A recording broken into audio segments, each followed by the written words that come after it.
नमस्कार, मैं हूं श्वेता सिंह और आप देख रहे हैं खबरदार। दरअसल आज दिल्ली में जिस तरीके से मौसम ने करवट ली है, हमें भी छत की तलाश में आना पड़ा है और उम्मीद यही है कि लगातार जो गर्मी बढ़ती जा रही है उससे थोड़ी सी राहत मिलेगी।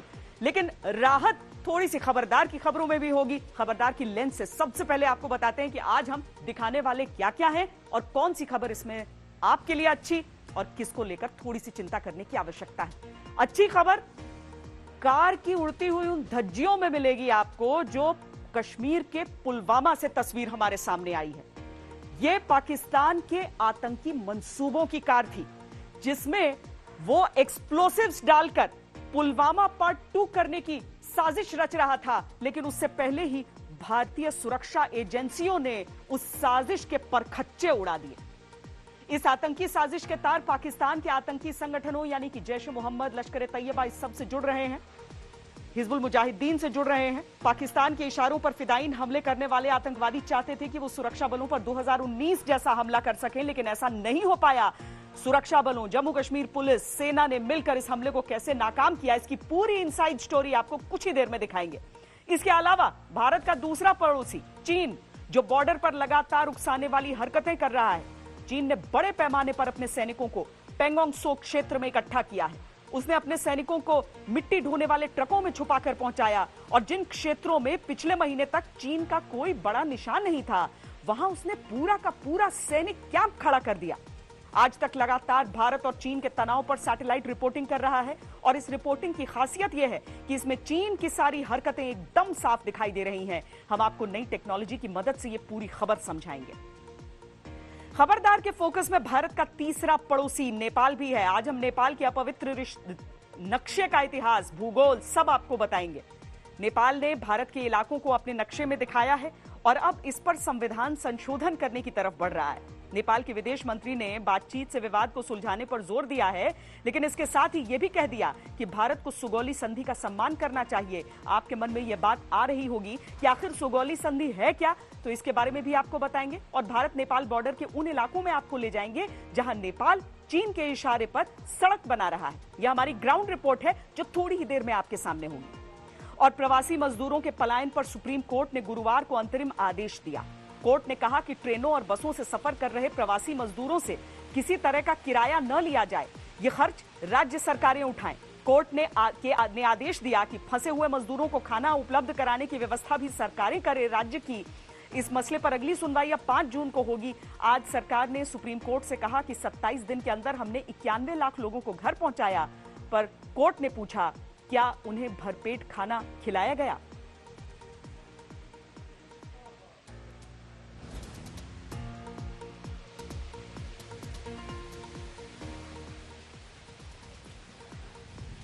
शुरुआत हम कश्मीर के पुलवामा की उस खबर से करते हैं जो पाकिस्तान के आतंकी मंसूबों के परखच्चे उड़ाने वाली खबर है। बीती रात ही जो हमारी सुरक्षा एजेंसियां हैं, जो इंटेलिजेंस एजेंसियां हैं, उनको यह खबर लग गई थी कि एक गाड़ी है, सैंट्रो गाड़ी, जिसके भीतर एक्सप्लोसिव भरे हुए हैं और वो किसी न किसी समय उस पूरे इलाके से गुजरेगी, जिस इलाके का पूरा नक्शा भी शेयर किया गया था। और इसी कारण उन सभी नाकों पर व्यवस्था कर दी गई थी। रात के समय ही यह गाड़ी बरामद भी कर ली गई। उस गाड़ी को जो उसमें एक्सप्लोसिव्स थे उसे डिटोनेट किया गया। वो तस्वीरें जो थी वो वाकई भयावह थी। उन तस्वीरों को देखकर एक ही डर मन में उठता है कि अगर ये आतंकी अपने मंसूबे में कामयाब हो गए होते तो क्या होता। अगर सुरक्षा बलों ने मुस्तैदी से काम नहीं लिया होता तो क्या होता। जिस तरीके से उस विस्फोट के बाद जो धुएं का गुबार था वो आसमान की ऊंचाइयों को छू रहा था। आतंक की आज बहुत बड़ी हार हुई है। ये रिपोर्ट देखिए।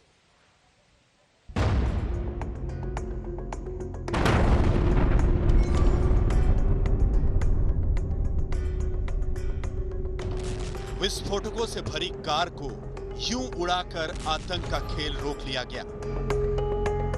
कश्मीर के पुलवामा में ही 2019 के पुलवामा जैसा हमला दोहराने का यह आतंकियों का नापाक प्रयास साबित हुआ। विस्फोटकों से भरी सफेद सेंट्रो कार को बीती रात ही सुरक्षा बलों ने अपने कब्जे में ले लिया था और गुरुवार की सुबह होते ही बम निरोधक दस्ते ने विस्फोटकों से भरी कार उड़ा दी।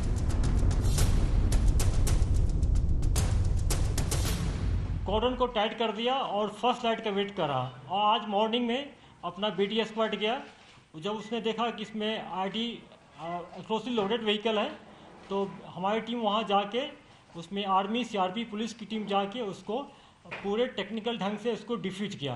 और इस ढंग से पुलवामा पुलिस ने सिक्योरिटी फोर्स की मदद से इस बहुत बड़े हादसा होने से रोक लिया। पुलवामा पार्ट 2 होने से रोका जा सका क्योंकि इसे लेकर जम्मू कश्मीर पुलिस को वक्त रहते खुफिया इनपुट मिल गए थे। ये खुफिया जानकारी कैसे मिली, इसको आपको आगे बताएंगे, लेकिन पहले जान लीजिए कि बुधवार को कैसे विस्फोटकों से भरी ये कार कब्जे में ली गई। कार को बुधवार रात 11 बजे के आसपास पुलवामा में राजपुरा के आइनगुंड में ट्रैक किया गया। पुलिस ने नाके लगा रखे थे। संदेह होने पर पुलिस ने चेतावनी देने वाली गोलियां भी चलाईं। इस बीच आतंकी कार को वहीं छोड़कर भाग निकलने में कामयाब हो गया। पुलवामा पुलिस ने आर्मी, सीआरपीएफ और एसओजी पार्टी का डिफरेंट नाका लगाया और आए गुंड में जब उसी गाड़ी में जिसका खबर था, जब नाका पार्टी के पास आया तो हमारे फोर्स ने वार्निंग फायर दिया। वार्निंग फायर करने के बावजूद मिलिटेंट गाड़ी घुमा के वहाँ से भागा। अगला नाका पार्टी भी उस पर फायरिंग किया, वार्निंग फायरिंग किया, तो उस जगह मिलिटेंट चूँकि अंधेरा था, गाड़ी को छोड़ के वहाँ से भाग गया। साजिश कितनी गहरी थी इसे यूं समझिए कि जिस सफेद कार में विस्फोटक रखे थे, उस कार का नंबर प्लेट कठुआ में रजिस्टर्ड एक 2 व्हीलर गाड़ी का था। 2019 के पुलवामा ब्लास्ट की तरह इस बार भी आतंकी विस्फोटक भरी कार से सुरक्षा बलों की गाड़ी को उड़ाने का मंसूबा रख रहे थे। शुरुआती जांच के मुताबिक नाइट्रिक सॉल्ट, अमोनियम नाइट्रेट और नाइट्रोग्लिसरीन को विस्फोटक के तौर पर इस्तेमाल किया गया हो सकता है। कार को जब उड़ाया गया तो उसके परखच्चे 50 मीटर तक हवा में उड़े। इसी से अंदाजा लगाया जा सकता है कि कार में 40 से 50 किलो विस्फोटक रखे गए थे।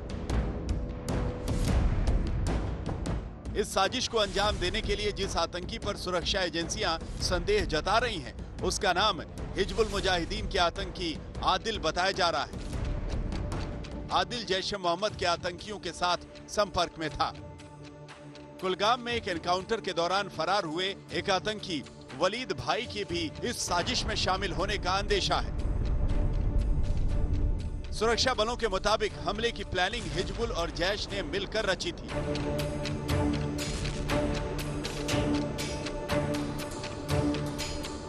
चालीस किलो विस्फोटक से भरी कार को बरामद करके उसको डिफ्यूज करके जम्मू कश्मीर में सुरक्षा एजेंसियों ने एक बड़ी आतंकी साजिश को विफल तो कर दिया है, लेकिन ये साफ दर्शाता है कि किस तरह से आतंकी संगठनों के साथ साथ पाकिस्तान भी कश्मीर को लेकर बौखलाया हुआ है।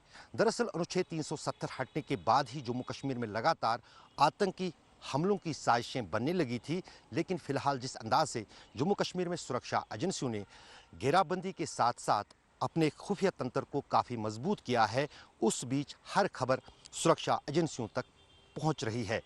यही कारण है कि आज भी पुलवामा में ब्लास्ट होने से पहले कार को इंटरसेप्ट किया गया और उस विस्फोटक को फटने से पहले ही विफल बना दिया गया। आजकल जो पाकिस्तान से ज़्यादा इंस्टिगेशन हो रहा है जी। जैसा आप देखेंगे, हम लोग देख रहे हैं कि 3 मई को HM के चीफ सलाउद्दीन जो पाकिस्तान में है, उन्होंने एक वीडियो जारी किया था और हर एक तंजीम के कमांडर को डायरेक्शन दिया कि आप अपने अटैक में उसमें इंस्टेट कर दो, अटैक बढ़ा दो। उसके वाला जितने भी एलिटी के जैश मोहम्मद के फॉरेन टेररिस्ट है, गांव में जाके लड़कों को इंस्टिगेट करते हैं, नए तंजीम में ज्वाइन करने के लिए उसको मोटिवेट करते हैं, उसके खिलाफ भी हम लोगों की कार्रवाई जारी है। पाकिस्तान स्थित आतंकी संगठनों ने अपनी ओर से साजिश रचने में कोई कसर नहीं छोड़ी थी, लेकिन अब ये जान लीजिए कि इसका अलर्ट कैसे मिला। तो इसका जवाब है human intelligence. Jammu Kashmir police के एक सब इंस्पेक्टर को पुलवामा जैसे हमले की भनक लगी। पिछले हफ्ते जब ये इनपुट सुरक्षा एजेंसियों तक पहुंचा तो ऊपर से नीचे तक पूरा सुरक्षा अमला चौकन्ना हो गया। जम्मू कश्मीर पुलिस ने CRPF को इत्तला दी और फिर इनपुट को सेना तक पहुंचाया गया। इसके बाद इलाके की घेराबंदी कर दी गई। सुरक्षा बलों को लग रहा है कि पुलवामा जैसा एक हमला होने से रोक लिया गया, लेकिन खतरा अभी टला नहीं है। इसीलिए कश्मीर में कॉर्डन एंड सर्च ऑपरेशन को और सघन कर दिया गया है। दिल्ली से कमलजीत और जितेंद्र बहादुर सिंह के साथ अशरफ वानी, पुलवामा, आज तक।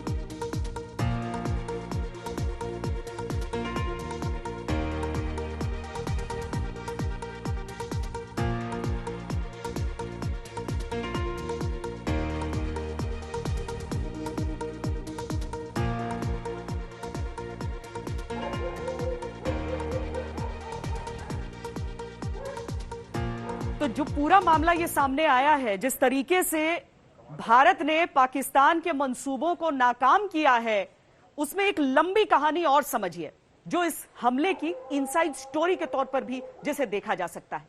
दरअसल जिस तरीके से ये गाड़ी बरामद हुई, जिस तरीके से कोऑर्डिनेशन रहा हमारी सारी एजेंसीज के बीच, और अब जो संकेत मिल रहे हैं कि मुमकिन है ये सिर्फ एक हमले के लिए नहीं, बल्कि किसी बड़े हमले की तैयारी के तौर पर इस एक्सप्लोसिव को केवल ट्रांसपोर्ट किया जा रहा था। देखिए हमारी ये एक्सक्लूसिव रिपोर्ट।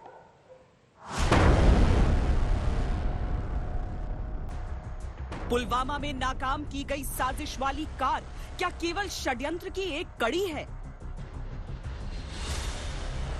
साजिश की पूरी तस्वीर में केवल एक किरदार भर? क्या किसी बड़े हमले की तैयारी कर रहा है पाकिस्तान? इस गाड़ी से एक्सप्लोसिव बरामद किए गए हैं, लेकिन सूत्रों के हिसाब से जो हमें खबर मिल रही है उसके अनुसार इसमें वो चीजें नहीं थी जिसके जरिए विस्फोट भी हो सकता था, और इसीलिए सुरक्षा एजेंसियां इस बात को रूल आउट नहीं कर रही हैं कि गाड़ी का इस्तेमाल केवल इन एक्सप्लोसिव्स को कहीं पर पहुंचाने के लिए किया जा रहा था। उस एंगल पर भी जांच की जा रही है ताकि कोई बड़ी साजिश अगर हो तो उसके तार हमें साफ साफ नजर आ जाए। पिछले साल 14 फरवरी को जो पुलवामा हमला हुआ था, उसमें भी विस्फोटक से भरी कार का इस्तेमाल हुआ था। एनआईए की इन्वेस्टिगेशन के अनुसार विस्फोटक के लिए सामग्री ऑनलाइन डिलीवरी के जरिए मंगाई गई थी और उसे जोड़ने का काम कश्मीर में हुआ था। लेकिन पिछले साल अगस्त में धारा 370 हटने के बाद से पहले सुरक्षा कारणों और अब कोरोना की वजह से घाटी लगातार लॉकडाउन में है और विस्फोटक का मिलना खतरनाक संकेत देता है। बार बार पाकिस्तान के प्राइम मिनिस्टर ये बात कह रहे थे कि भारत कुछ झूठा वो कर सकता है, और उसमें ही इत्तेफाक ये हो गया कि ये गाड़ी बरामद हुई जिसमें एक्सप्लोसिव्स थे। हमने एक सर्जिकल स्ट्राइक की, आपका उसमें बड़ा योगदान रहा। हमने एयर स्ट्राइक की लास्ट ईयर।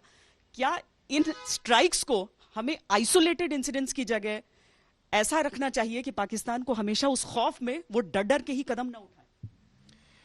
देखिए, अगर हिंदुस्तान की पूरे देश की तरफ से कहूँगा, आर्म फोर्सेस से नहीं, अगर हमने 2 ऐसी स्ट्राइक्स कर दी हैं जब उन्होंने कोई हाई प्रोफाइल अटैक किया, वो उड़ी हो या पुलवामा, तो फिर जब हमने स्ट्राइक की या एरियल स्ट्राइक की, सर्जिकल स्ट्राइक की या बालाकोट स्ट्राइक की, तो मैसेज तो डायरेक्ट हो गया। आज से पहले जो नहीं हुआ अब वो अब होगा।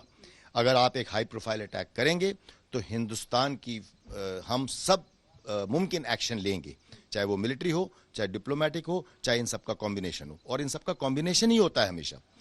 तो वो तो एक्शन हम ले रहे हैं। ये पाकिस्तान को हमने जाहिर कर दिया और दुनिया को जाहिर कर दिया। ये बहुत ज़रूरी बात है। हमने दुनिया को कहा कि ये हमने इसकी वजह से किया है और इसके बाद हम बढ़ाना नहीं चाहते हैं। अब बढ़ाना चाहता है अगर इस चीज़ को, तो पाकिस्तान बढ़ाएगा। जानकारी यह भी है कि विस्फोटकों वाली इस गाड़ी के पीछे पाकिस्तानी आतंकी वलीद है। वलीद जैश ए मोहम्मद का आतंकी है जिसने साल भर पहले भारतीय सीमा में घुसपैठ की थी। इसने अब तक 3 बार सुरक्षा बलों को चकमा दिया है। इस कार से आईईडी बरामद हुआ है और इस विस्फोटक को हैंडल करने में पाकिस्तानी टेररिस्ट ही पारंगत होते हैं। हालांकि स्थानीय हाथ से इनकार नहीं किया जा सकता। ऐसी इंटेलिजेंस इनपुट्स आ रही हैं जो खबरों में देखने को, इधर उधर सुनने को मिलती हैं कि वो इस ताक में है कि कोई एक हाई प्रोफाइल अटैक या ऐसा कोई टेररिस्ट वायलेंस का वाकया क्रिएट करें जिससे कि वो सेंसेशनलाइज कर सकें चीज़ को, और जैसे कहते हैं कि वो मतलब वो कहें कि हमने बदला ले लिया, क्योंकि उनको उनके ऊपर भी एक दबाव है कि आर्टिकल 370 को डाइल्यूट किया गया, JNK के 2 हिस्से किए गए और दोनों यूनियन टेरिटरी बना दी गई। तो आपने क्या किया, चाहे वो पाकिस्तान की एस्टैब्लिशमेंट है, चाहे टेररिस्ट एस्टैब्लिशमेंट है, चाहे सेपरेटिस्ट है, इनको भी कुछ कर दिखाने पे उतरे हुए हैं ये। बीती रात लगभग 9 बजे सुरक्षा बलों को विस्फोटकों से भरी एक सैंट्रो गाड़ी की जानकारी मिली और हर नाके को सतर्क कर दिया गया था। यादर शादी मार्ग के नजदीक नाके पर जब एक सैंट्रो गाड़ी ने चेकिंग के लिए रुकने की जगह स्पीड बढ़ाई तो सुरक्षा बलों ने हवा में 4 राउंड फायर किए, जिसके बाद इस साजिश को नाकाम किया गया था। दरअसल पिछले 2 महीने में आतंकी गतिविधियों में बढ़ोतरी हुई है। अलग अलग एनकाउंटर्स में 30 सैन्यकर्मी शहीद हुए हैं और 38 आतंकी मार गिराए गए हैं। ये भारतीय इंटेलिजेंस एजेंसीज की एक बड़ी कामयाबी है और उसके साथ ही श्रेय देना होगा जिस तरीके से अलग अलग एजेंसियों की, अलग अलग सुरक्षा बलों का इसमें तालमेल देखा गया कि समय रहते इसे विफल किया गया। लेकिन इसका एक और मतलब यह है कि पाकिस्तान पूरी तरीके से सक्रिय है कि कुछ बड़ा करने में वो कामयाब हो, हालांकि हिंदुस्तान उससे अधिक तैयार है। कैमरा पर्सन सैयद मोहसिन के साथ श्वेता सिंह, दिल्ली आज तक। और अब बारी है खबरदार की पूरी पिक्चर वाली बात की, क्योंकि हम शुरुआत खबरदार के लेंस से करते हैं, लेकिन हर बड़ी खबर के बाद आपको पूरी पिक्चर की एक तस्वीर भी दिखाते हैं। यहां जो पूरी पिक्चर है उसे हमें 2 तस्वीरों को जोड़कर देखना होगा।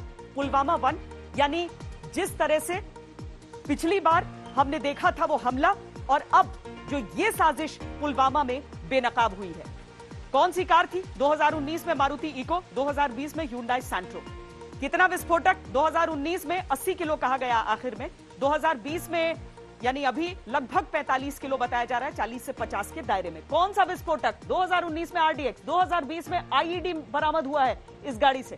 फिदायीन ड्राइवर 2019 में आदिल अहमद डार, लेकिन इस बार फिदायीन नहीं था, गाड़ी छोड़कर भागा है और इसीलिए हमने ये रिपोर्ट भी दिखाई है कि गाड़ी छोड़कर क्यों भागना पड़ा, क्या दूसरी जगह ले जा रहा था। अभी जांच जारी है कौन था ड्राइवर। मास्टरमाइंड 2019 में अब्दुल रशीद गाजी, जैश ए मोहम्मद पाकिस्तान। 2020 का मास्टरमाइंड जो बताया जा रहा है वो है वलीद नाम का एक टेररिस्ट जो जैश ए मोहम्मद पाकिस्तान का ही रहने वाला है।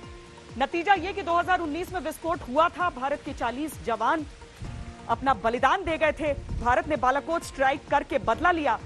2020 का तो हमला ही नाकाम कर दिया गया।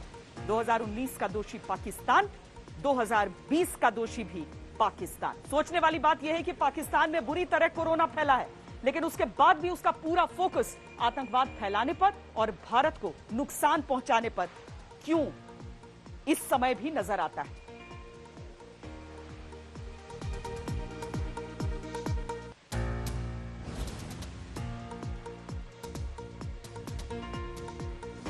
लेकिन भारत का एक ही दुश्मन थोड़ी है। एक तरफ पाकिस्तान है जो आतंकी गतिविधियों को अंजाम देता रहता है, कोशिश करते रहता है कि किसी तरीके से वो भारत को परेशान करे। दूसरी तरफ चीन है जिसने पूरी दुनिया को पहले ही कोरोना दिया है और अब LAC पर खड़ा होकर, यानी लाइन ऑफ एक्चुअल कंट्रोल पर भारत के साथ टकराव की उसकी स्थिति रहती है। किस तरीके से लद्दाख में लगातार ये गतिरोध चल रहा है वो भी जानना महत्वपूर्ण है।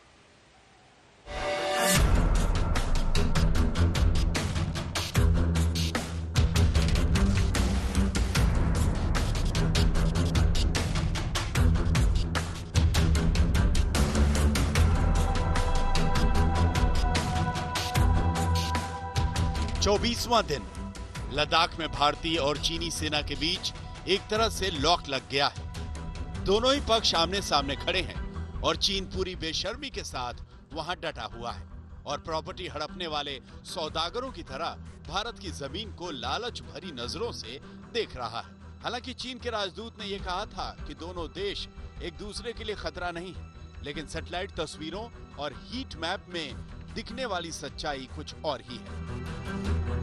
पिछले 5 दिनों में आज तक ने आपको लगातार भारत और चीन के टकराव पर कई एक्सक्लूसिव रिपोर्ट दिखाई और आपको छोटी से छोटी जानकारियां दी। आज हमारे पास लद्दाख में भारत चीन संघर्ष वाली जगह से नई सैटेलाइट तस्वीरें आई हैं। ये वही जगह है जहां पहले भारत और चीन के सैनिकों के बीच झड़प हुई थी। घर बैठे आपको बॉर्डर की परिस्थितियों का अंदाजा नहीं होगा, लेकिन इन तस्वीरों से पता चलता है कि जब LAC पर भारत और चीन के सैनिक टकराते हैं तो क्या होता है। अब यही जगह भारत और चीन के बीच संघर्ष और टकराव की 4 जगहों में से एक है।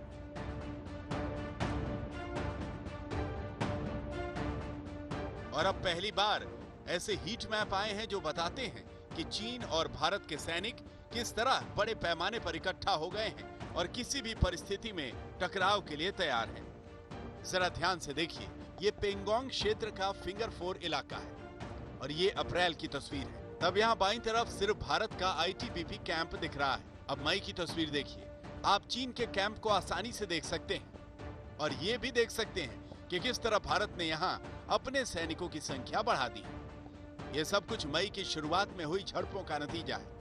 तब पूर्वी लद्दाख और उत्तरी सिक्किम में नाथुला में भारतीय और चीनी सैनिकों के बीच झड़पें हुई थी। अब मई का महीना खत्म होने जा रहा है, लेकिन चीन की जमीन हड़पने वाली विस्तारवादी गतिविधियां खत्म नहीं हुई। हमें यह बात याद रखनी होगी कि यहाँ भारत ने किसी की जमीन पर अवैध कब्जा नहीं किया। भारत वही है जहाँ पहले था और भारत ने सिर्फ यथास्थिति को बनाए रखने के लिए सैन्य शक्ति बढ़ाई है, जबकि चीन ने उकसाने का काम किया है और अपने सैनिकों को इकट्ठा कर एक नया कैंप खड़ा कर दिया है। ये समय कोरोना से लड़ने का है, डेवलपमेंट, हमारा एजेंडा डेवलपमेंट का है, वॉर का नहीं है। हम चाहते नहीं है कि कन्फ्रंटेशन हो किसी भी देश के साथ। हमारी पॉलिसी अमन शांति की है, लेकिन चाइना इस बात को समझे तो हर कुछ दिनों के बाद हम देखते हैं कि बॉर्डर के ऊपर इंकर्शन होने लगता है या कन्फ्रंटेशन इस मूव पे चाइनीज़ आर्मी आ जाती है, डिप्लॉयमेंट हो जाता है वहाँ पे। भारत को इंफ्रास्ट्रक्चर डेवलप नहीं करने दे रहे हैं उस क्षेत्र में। दौलत बेग ओल्टी का जो रीजन है लद्दाख का, वहाँ के ऊपर, तो ये बातें नहीं करी जाती हैं। अगर उन्हें डिफरेंसेस हैं तो बातचीत करें, लेकिन इस तरह से ये प्रेशर टैक्टिक्स जो है ये कभी भारत के खिलाफ नहीं चाहिए।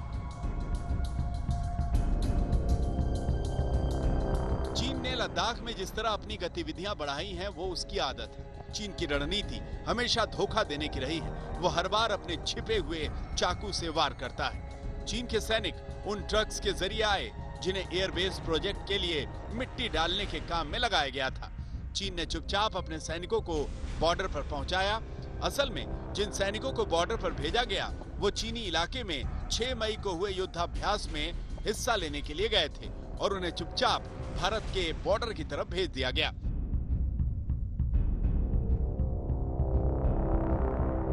ये काम बहुत तेजी से हुआ। हालांकि चीनी इलाके में सड़कों का जाल बिछा हुआ है, इसीलिए चीन के सैनिक बहुत तेज गति से बड़ी संख्या में इकट्ठा हो पाए और भारत को इस काम में थोड़ा वक्त लगा।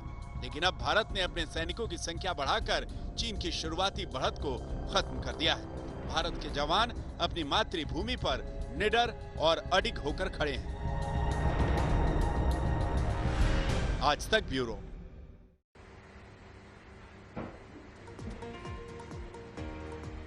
तो आज तक की ये तकनीक देखिए कि हम चुटकी बजाते पहुंच गए हैं पेंगोंग सो लेक के ठीक बगल में। 14,000 से अधिक फीट की ऊंचाई पर ये खारे पानी का लेक है जो यहां पर मौजूद है। इतनी खूबसूरती आपने 3 इडियट्स में देखी होगी। उस फिल्म में इसका इस्तेमाल किया गया था एक लोकेशन के तौर पर। लेकिन आज यहां पर क्या परिस्थिति है लद्दाख को लेकर, खासकर कैसे चीन लगातार चालबाजियां कर रहा है, वो हम आपको नक्शे से समझाएंगे। और इसके लिए हम आपको जम्मू कश्मीर का पूरा नक्शा दिखाते हैं, जिसमें लद्दाख जो यूनियन टेरिटरी है और उसका जो कैपिटल है यानी उसकी राजधानी लेह, वो इस तस्वीर में अगर आप देखते हैं तो इसके साथ ये जानना जरूरी हो जाता है कि अक्सई चिन का वो जो इलाका जो पाकिस्तान ने बड़े धोखे से और सफाई से चीन के अवैध कब्जे में सौंप दिया था और चीन किस तरीके से उससे भी आगे बढ़ता रहता है। अब ये समझिए कि फ्लैश पॉइंट्स क्या है, टकराव की कारण क्या है, कौन कौन सी जगहें हैं जिसकी वजह से चीन और भारत के बीच LAC पर यह परिस्थिति नजर आ रही है। तो ये पेंगोंग सो लेक का जो इलाका है वहां पर, खासकर उसके जो उत्तरी शोर है, वहां पर जिस तरह की टकराव की तस्वीरें आई हैं, तो ये बहुत बड़ा कारण है जो इस समय चल रहा है भारत और चीन के बीच वास्तविक नियंत्रण रेखा पर। लेकिन इसके अलावा और भी कारण है। दूसरा फ्लैश पॉइंट हम आपको दिखाते हैं जो है फिंगर एरिया, जिस तरीके से नाम होता है उसी तरीके से इसका मतलब होता है। आप देखेंगे पतली पतली उंगलियों की तरह जो जमीन के प्रोट्रूडिंग हिस्से आपको दिख जाएंगे। इसमें ये 1 से 8 तक का हिस्सा फिंगर्स का, जिसमें चीन चाहता है कि उसकी जो पेट्रोलिंग है वो आगे तक रहे, जबकि 8वें तक भारत का हिस्सा है। भारत चाहता है वहां तक वो पेट्रोलिंग करे, लेकिन चीन चाहता है कि नहीं, भारतीय जो सैनिक है उन्हें 4 पर रुक जाना चाहिए। और ये चीन का नया नया नखरा है, जिसकी वजह से यहां पर टकराव दिख रहा है। अब तीसरा जो टकराव का कारण है वो है गलवान घाटी, जिसको लेकर हमने टकराव की पहले भी तस्वीरें देखी, जहां से शुरुआत की बातें पूरी सामने आई थी। दरअसल सड़क निर्माण भारत बहुत कर रहा है इस पूरे इलाके में। चीन चाहता है हम रुक जाएं, चीन चाहता है कि हम बिल्कुल भी उस हिस्से में आगे न बढ़ें जो चीन को किसी भी तरीके से थ्रेटन कर सकता है। और इसीलिए अगर आप देखेंगे कि अक्सर चीन के हिस्से से कितना आगे गलवान घाटी है, गलवान नदी की जो घाटी है वो कितना आगे है, उसके बावजूद चीन चाह रहा है कि वो आगे पुश करते आते जाए चीन को, लेकिन पीछे पीछे धकेल रहे हैं जो भारत के सैनिक हैं। अब चौथा भी आपको दिखाते हैं। चौथा फ्लैश पॉइंट क्या है भारत और चीन के बीच में, ये है जो पैनामिक हॉट स्प्रिंग्स हैं। हॉट स्प्रिंग का जो ये इलाका है, ये दरअसल 1962 को भी हम याद करें, 1962 के युद्ध को, तो उसकी शुरुआत के जो बीज हैं वो यहीं से पड़े थे। पहला इंसिडेंट आपको यहां पर देखने के लिए मिला था, लेकिन कभी यह मामला सुलझ नहीं पाया। एक तरह से दोनों देश इसको लेकर उलझे ही रहे।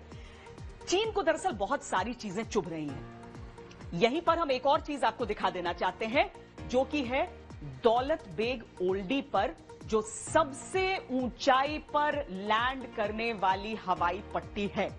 अब भारत अगर अपनी कनेक्टिविटी बनाता है, भारत चाहे सड़क के रास्ते या फिर अपने विमानों को भेजने के कारण चीन को परेशान कर रहा है, तो क्या भारत को घबराकर पीछे हटना चाहिए? नहीं, बिल्कुल भी नहीं। भारत अपनी जमीन पर मजबूती से खड़ा और ऐसे कारनामे करके, यानी कि दुनिया के सबसे ऊंची हवाई पट्टी पर लैंड करने का कारनामा तो हमारे हरक्यूलिस विमान ने न जाने कब कर दिया था। C-130J, जिसे हम हरक्यूलिस के नाम से भी जानते हैं, वो विमान यहां पर लैंड कर सकता है। और उस विमान ने, जिस तरह से आपको यह बड़ा सा विमान मेरे सामने दिख रहा है, यह देखने में भी उतना ही ताकतवर, इसीलिए नाम इसका हरक्यूलिस होता है। और सोचिए कि उतनी ऊंची हवाई पट्टी पर यह लैंड कर सकता है। भारत सक्षम होता है तो चीन को चिढ़ होती है, लेकिन भारत के लिए जरूरी है कि जिस तरह डोकलाम में हम मजबूती से खड़े रहे, चीन पीछे हटा, वैसे ही अभी भी हो सकता है इसमें कुछ महीने लगे, लेकिन यह पूरी परिस्थिति लद्दाख के इलाके की कि चीन यहां पर कर क्या रहा है। चीन बदल जाए तो अच्छा होगा, लेकिन पूरी पिक्चर आपको दिखा देते हैं जल्दी से। चीन से जुड़ी हुई इस खबर की पूरी पिक्चर आपको दिखाते हैं, क्योंकि हमें समझना होगा कि जहां जहां पर विवाद हो रहा है और जिस कारण हो रहा है, चीन ऐसा कर क्यों रहा है।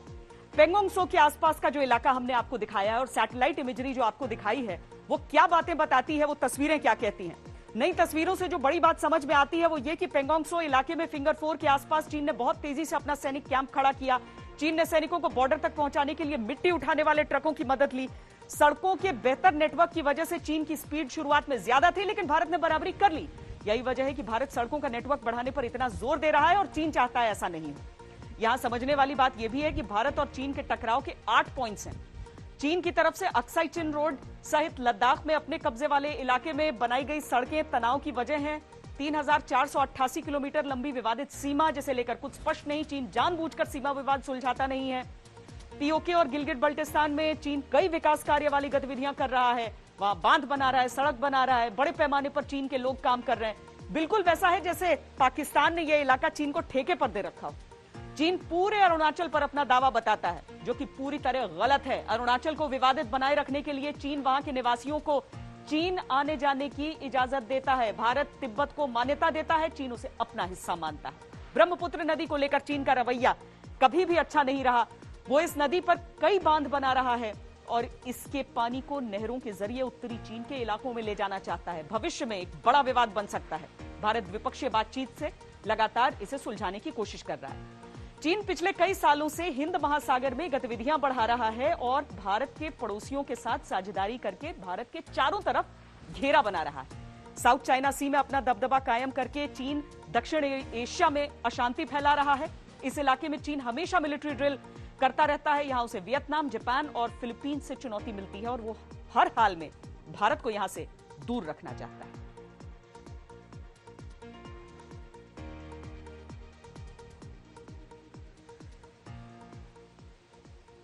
और अब नेपाल के नक्शे वाली राजनीति, जिसमें लिपुलेख, लिम्पियाधुरा और कालापानी इलाके को नेपाल ने कहा कि अपनी सीमा में दिखाएंगे, लेकिन वहां पर कानूनी तौर पर वो उसे अमल नहीं कर सकता क्योंकि उसके साथ वो सपोर्ट नहीं है।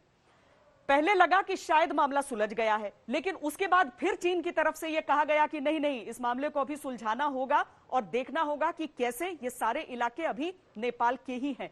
इन सारी चीजों के बीच हमें वो राजनीति भी समझनी होगी, वो कूटनीति भी समझनी होगी जो नेपाल के जरिए शायद चीन साधने की कोशिश कर रहा है। हमारे संवाददाता वहां पर पहुंचे और पूरे उस इलाके में, बॉर्डर के उस इलाके जिसे विवादित बता रहा है अब नेपाल, वहां पर ग्राउंड रिपोर्ट की है।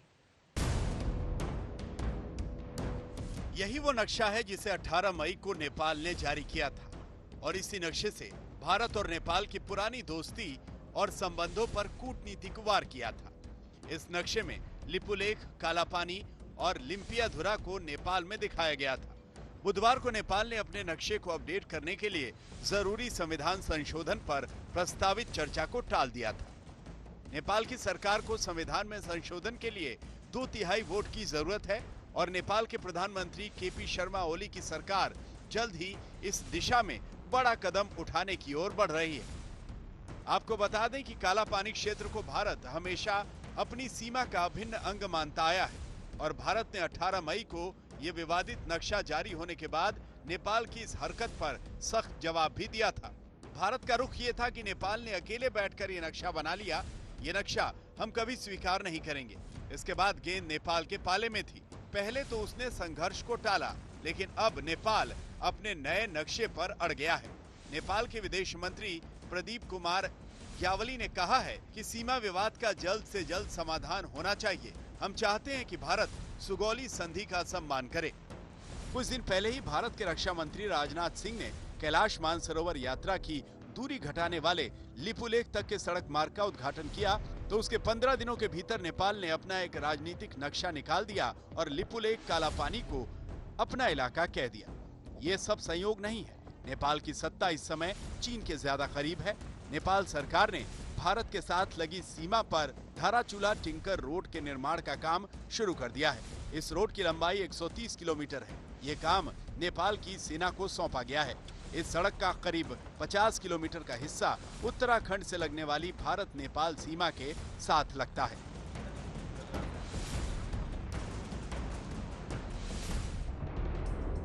आज तक की टीम ने धारचूला और आसपास के तमाम इलाकों से रिपोर्टिंग की है। हमने धारचूला और इसके आसपास के गांवों में रहने वाले लोगों से बात की है। ये लोग अपनी जमीन को लेकर बहुत भावुक हैं।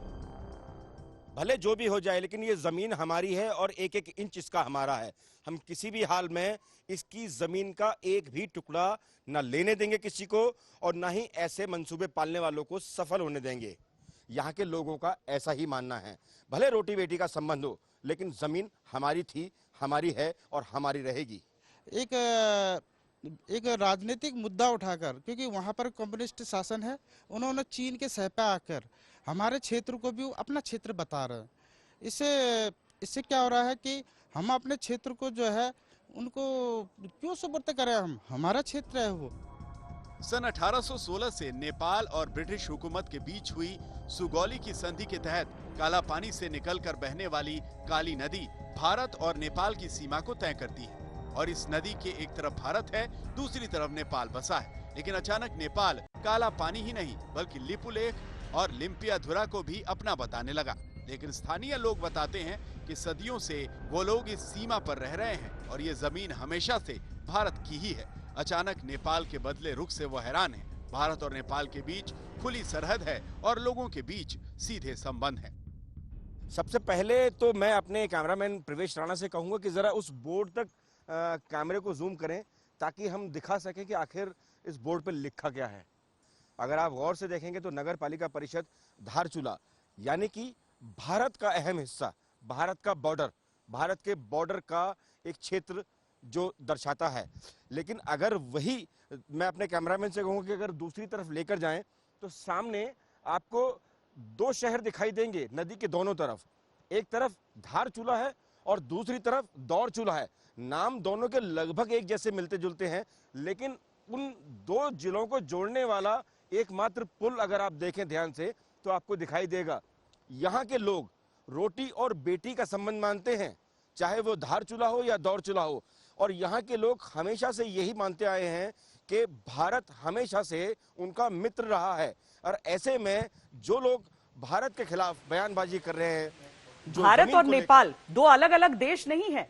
भारत और नेपाल संबंधी हैं, ऐतिहासिक तौर पर भी, पारंपरिक तौर पर भी। वहां की सरकारें चाहे जो चाहें, लेकिन इस रिश्ते को बदला नहीं जा सकता है। उस नक्शे को भले उन्हें बदलना पड़े भारत के हिसाब से। लेकिन हम आपको इस खबर की पूरी पिक्चर दिखाते हैं, इसके अलग अलग पहलू एक बार आपको समझा देते हैं कि जो हमने आपको दिखाया उसके मायने क्या हैं। जिस जमीन को लेकर नेपाल विवाद कर रहा है वो करीब 300 वर्ग किलोमीटर का टुकड़ा है। नेपाल बार बार सुगौली संधि को आखिरी समझौता मान रहा है। ब्रिटिश इंडिया से लड़ाई में नेपाल की हार के बाद सुगौली संधि हुई थी। 19वीं सदी की शुरुआत में नेपाली शासकों और ईस्ट इंडिया कंपनी के बीच ये संधि हुई थी। ब्रिटिश इंडिया के साथ लड़ाई में नेपाल अपना 1/3 क्षेत्र हार गया था। इस समझौते के बाद दोनों देशों के बीच बॉर्डर को लेकर कभी किसी समझौते पर दस्तखत नहीं हुए। इसीलिए नेपाल इसी के आधार पर अपनी सीमा खींचने का दावा कर रहा है। शुरुआत में नेपाल के साथ सुगौली संधि होने के बाद अंग्रेजों ने 1860 के दशक में नक्शा बदल दिया था और विवादित इलाका उसके हाथ से चला गया। तब नेपाल के शासकों को इससे कोई समस्या भी नहीं थी। भारत वर्षों से कालापानी को अपनी सीमा का आधार मानता रहा है। नेपाल के किसी भी राजवंश को इससे कभी कोई परेशानी नहीं हुई। 1990 में नेपाल में लोकतंत्र के आने के बाद भी यह बॉर्डर ऐसे ही बना रहा। अब अचानक नेपाल में केपी शर्मा ओली की सरकार ने इसे अपनी नाक का सवाल बना लिया है। अगर नेपाल ने संविधान संशोधन करके नए नक्शे को आगे बढ़ाया तो वो बस विवाद को और आगे खींचेगा और इसके पीछे एक ही विलन होगा, वो है चीन।